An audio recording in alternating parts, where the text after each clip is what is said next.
what's up everybody? True Boxing here. Thank you for coming back to Get Hit with the Truth.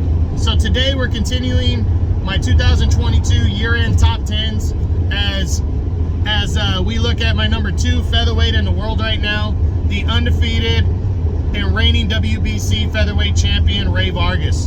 Vargas entered the year ranked 7th, so he moves up 5 spots. He's 32 years old right now, so he is a solid ass veteran. But he had made his debut in 2021, got a victory towards the end of the year, and he had a mandatory title shot due for the winner of Gary Russell and Mark Magsayo. Mark Magsayo pulled off the upset over Gary Russell to take the WBC belt. So in July on Showtime in the main event, Vargas got his opportunity to become a 2-division world champ against Mark Magsayo. And he did well. He was boxing well through about 8-9 rounds. He was boxing very well and mixing it up at times, but he was the old Rey Vargas, the boxer and puncher. But the last few rounds, he decided he wanted to go for it all and go for the knockout. And he stood in front and traded with the power punching Magsayo.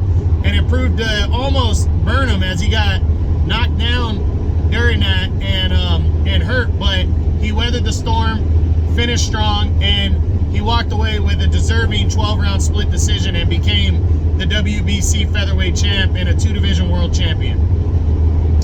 Well, talks were, after the victory, talks during the summer were calling for Vargas and Santa Cruz to unify titles. And what was being viewed as somewhat of a mini little tournament between that they would unify belts, and then the winner of Lee Wood and Mauricio Lara that was supposed to take place in September would get the first crack at the new unified champ.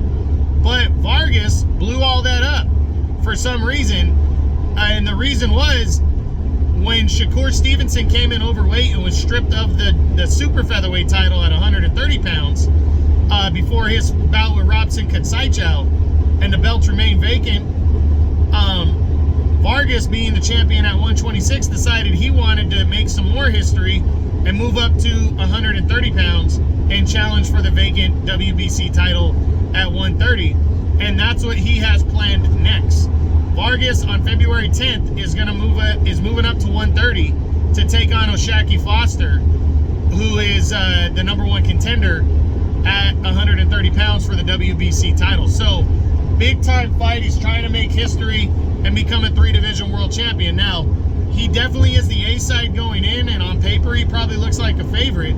But to be honest, I'm picking O'Shaquie Foster to pull off the victory over Rey Vargas and become the champ at 130. But Vargas is not vacating his WBC title. Actually, the WBC ordered an interim title fight between Brandon Figueroa and Stephen Fulton Jr.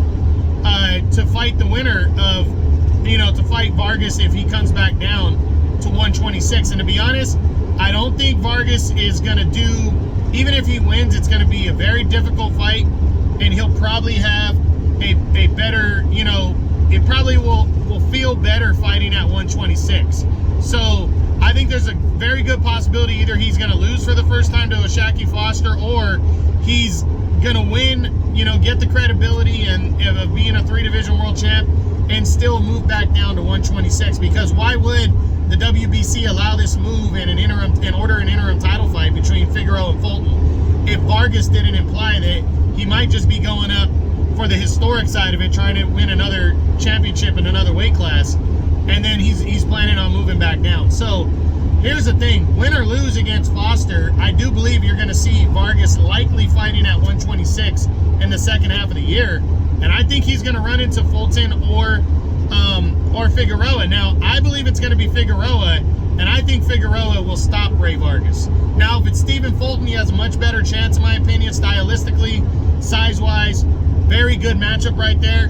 We just got to wait and see what happens. But Rey Vargas definitely has a big year ahead of him, starting off with his 130-pound world title shot on February 10th on Showtime. So, should be good, should be interesting, and that's what I got. That is my #2 featherweight in the world right now at 126 pounds as my 2022 year-end top 10s continue.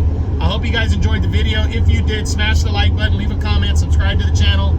I appreciate any and all support. This is True Boxing. You've been hit with the truth.